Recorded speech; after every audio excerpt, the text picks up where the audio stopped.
course, there are very specific things that I wish that I had been able to help build with my son in terms of beliefs and values and ways of doing things. That's how I feel. Yeah, and I know now that I'm not going to be able to do that.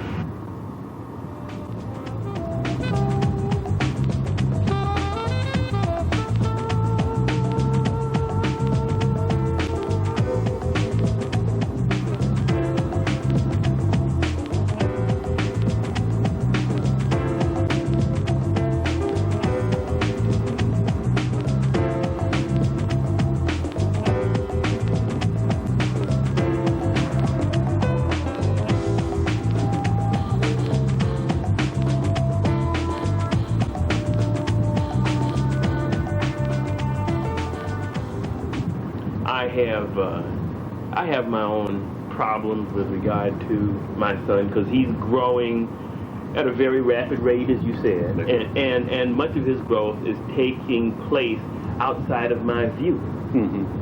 Because I only am with him for about a month and a half a year. Right. And so that when I see him, he has already grown a tremendous amount. Yeah. And I don't even know in what direction. It takes me the first 2 or 3 weeks just to find out where he is. And so, given that it's important to me, that my relationship with him is critical, not only for him but for me too.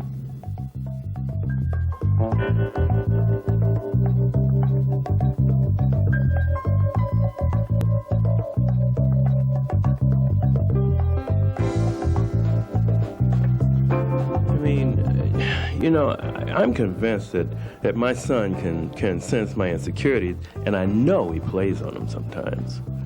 We had this one episode down at the flea market where Ansel wanted this bike, and the guy wanted $200 for the bike, and I told Ansel, hey, that's way too much to pay here.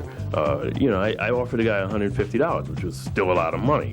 And so the guy says $175, and Ansel goes, $175, Dad, $175. And so I said $150. And Ansel started saying, but dad.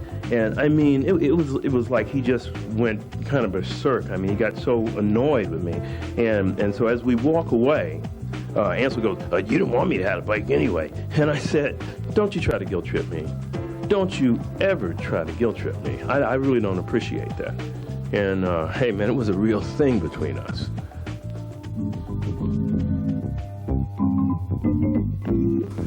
It was his first visit after my move, and I was feeling pretty good about having chosen a house where he didn't have to take his life in his hands every time he put his hat on backwards. Anyway, he wrote me a note and asked if there was some way that he could earn some money this summer. And simultaneously, I got a note from the inspector telling me that I needed to scrape and paint my windows. I decided this is something I think we can do together. So that's what we did.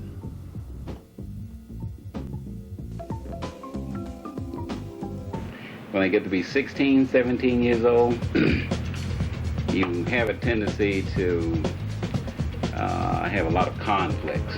And usually it's not because of a kid, I'm beginning to find out. It's because of they are growing at a much faster pace than you can change. So it takes a lot of understanding. So it becomes a compromise and a building process, taking the good things from each generation and trying to build on I guess, to build a direction that's in the right way or in the right pathway or what have you. But there's no standard reference that you can say is the right thing. The right thing is a moving target.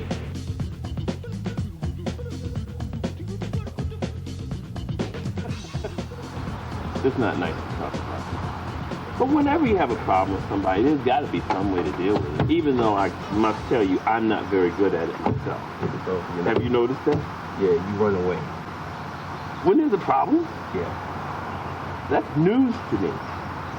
That is really news to me. When did you see that happen? You're teaching me something. I just said that. It's not true. Oh, well, I don't mind. I mean, if it's true, I want to know. like I haven't done the kind of job I ought to do as a father, because I feel like you really need to be there with your kid. I almost feel like there's no substitute for time. I know that I must have been very much like you with regard to my hair when I was 15, but I really don't remember any of this, to tell you the truth. That's because y'all didn't have waves back then. Oh, I think so. They're a new invention. Did you ever hear of the process or the quo vadis? The what? The quo vadis. What is that? Sounds like a car. It is a very extreme form of hairdo that men wore, and when they were not profiled.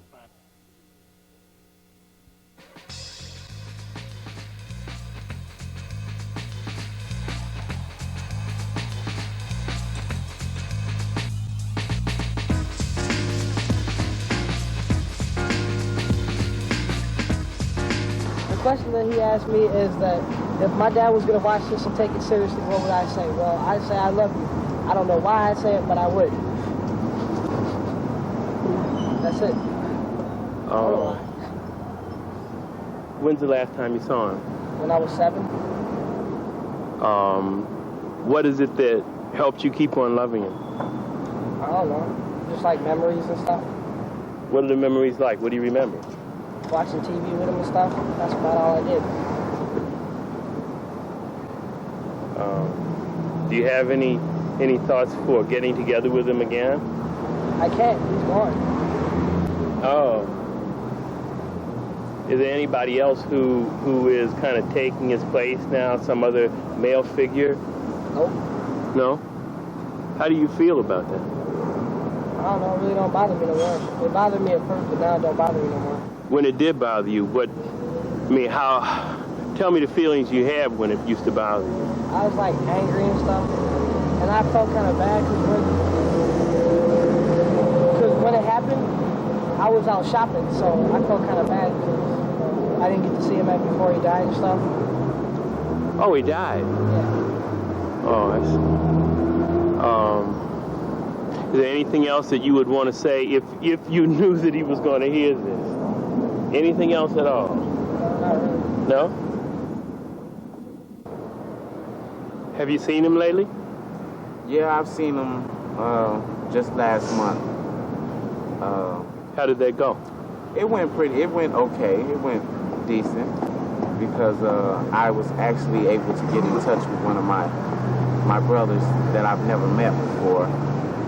And the visit, anytime I visit him, it's always pleasant. You know, as long as we don't get to arguing or anything, then it's always going to be a pleasant visit. So far, any visits that I've made to him, it's always been pleasant. And I wanted to stay that way. And I believe if we straighten up and fly right, then we can get along more better. But I try and deal with it the best that it is. I try and help him out as much as I can. I just want him to know I'm your son. And I love you. I want you to live a long and prosperous life. And if you keep doing the things that you're doing right now, you won't make it. And I've seen it happen to people. Pretend that I'm your father, but I'm 52. I'm old. I'm definitely old enough to be your father. My father Yeah. is what, 40, 45? Yeah. And you can just go ahead and let me know how you feel about me if you want to. Because I just say that I haven't been paying attention to you. I was not there when you wanted me to be there. I didn't really take care of you. I was busy doing my own thing, whatever that was.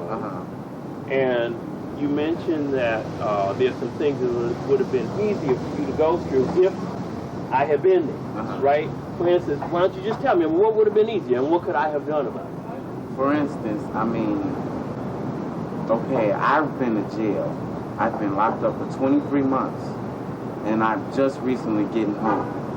I believe if I would have had a father figure, I believe if I would have had that father figure in my life beforehand, you know, then maybe I wouldn't have took a trip down that road.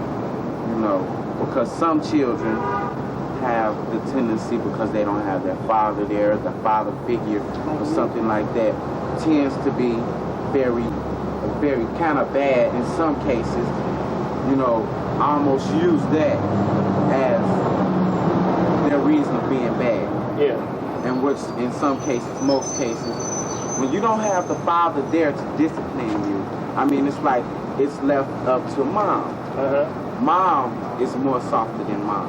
Mom's more softer than dad. Because some moms, it's like, well, I don't want to hit you, or I don't want to spank you, or, you know, you on punishment. But you always find a way to get off of it because that's mom. Yeah. But dad's a little bit more strict. Excuse me. I think if I would have had more discipline from my father, then therefore I wouldn't have to take that trip down the road that I have before.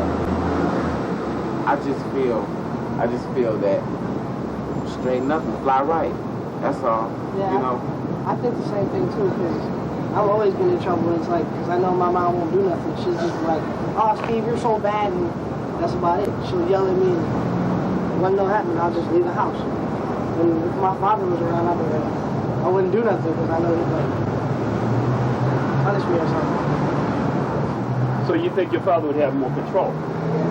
My father actually do something. I know my mom wants to, but she knows it's like she thinks she can't, because she's my mom. I don't know. So it sounds like what you're saying is that you feel like your life would be straighter and you would be more willing to do the things that you should do if your father was there to kind of enforce them on. Yeah. I wouldn't already. But if you knew you shouldn't do them, couldn't you just have not done them? Yeah, but then you know how a child is. If they don't have that discipline, nobody to tell them, well, you know that's wrong. You're not supposed to do that. They're going to go and do it anyway. Mom's going to say it, but they ain't going to listen to mom. Because mom is like, she'll just say it. She won't back it up with that. You can kind of get away with anything from a mom. Because a mom is like pampered, the one that'll spoil the child most of it. The dad. Did your mom spoil you? Very much so. I'm a very perfect example spoiled. of what he's saying right now. Perfect example. Yeah. Perfect example. I'm He's in so spoiled. much trouble right now, and I still get spoiled. I mean, I've been convicted. I mean, not convicted, but like I've been. He's on parole. I'm on Oh, you're on parole? Probation. Probation? Yeah. And I was on probation for 6 months to a year because I got in trouble for something. I don't really want to say it, but and I had 6 months to a year of supervision and some 25 hours of community service. And then I just straight up asked my mom, could she go buy me some shoes while I was at school. She woke up she gets home from work at 7 in the morning. Then she usually goes to sleep, right? Well, she didn't go to sleep because the store opened at 9:30. And it was the first day that the new Jordans were coming out, and I wanted to get them, so she went and bought them. And then, like, a week after that, I had another incident, and now I have another $100 of community service, and my mom still buys me stuff. It's like amazing. But I mean, you guys are smart enough, and you realize enough, it seems to me, to be able to begin to control your own behavior. It's okay. It's become for me now, since I've been down that road and I've seen what happened, then now it's time for me to start taking control of my life. I mean, it's like now because I've always had high expectations about what I wanted to do, but in certain times you hang with the wrong crowd, and since your father has been there, he could tell you, well, that's the wrong crowd. I've been down that road before. It's just going to take you somewhere that you don't want to go. See, now, any crowd that I hang with, it doesn't matter what they're doing. It's just, it's set in my mind now that I want high expectations, and I don't want them taken away again. Because being away for 23 months, away from your family, friends, and everything, that's not good. It's not fun. You know, it's not fun at all. And it's kind of frustrating. You know, it's kind of frustrating now because I'm trying to adjust myself back. You know, I'm trying to get things that I want. Things are coming pretty good, but they're not coming like I want them to come. I just got to be patient. Yeah. But I just feel, you know, I hope that if anything that I can do can help my father and help bring him a little bit closer to me. Mm-hmm. That's all I want. Mm-hmm. That's all I want. What can you do to try to help bring the two of you together? Well, sometimes I sit down and talk with him when I go on business. I mean... Is he in jail too? No, he's not in jail. He stays in Chicago. Back on 80th and 9th. Oh, yeah. And I go and visit him. Sometimes we sit down and talk, you know, and see, it's a thing. I guess that he feels that, okay, I'm a father, I'm not supposed to listen to what you got to say, you know. But I'm trying, and I'm going to keep on working with him. I feel that if I get my life together, and he sees my life, you know, the way his should have been, I feel that therefore he would kind of straighten up and fly right. You know? And maybe, you know, for the rest of his kids, because he's got younger kids tonight, and he's got kids that's under the age 11, under the age 11. And I mean, those kids need a father right now. They need a father, you know. That's what you give them, a father figure, you know. You can't be a father figure when you're basically doing this, which is wrong, doing this, you know. You just basically got to straighten up your life so your kids come out the way you want them to be and where they will be happy. Yeah. That's all. That's basically it. That's the message? Yeah. It's kind of hard when it's like when you're 7 years old and you just learned what's right from wrong and stuff, and then you lose your father, and then it's like you don't have anybody to ask questions to, so you find some friends that you can ask questions to, and then they take you the wrong thing, and then you just end up all bad and stuff like me. You end up all bad and getting in trouble. It's basically, for instance, Steve, for instance, took on his friends for a father figure. He don't call him dad, but it's like, okay, that's his figure. I look up to him. That's his figure, you know. That's a father figure to him. The things that they do, he feel is cool. Yeah. You know, okay, this is cool. I like this, you know. Cool, you know. I look up to him. This is what I want to do. Which in nationality, in his mind, it's not really what he wants to do. It's just he's taking on his friends as a father.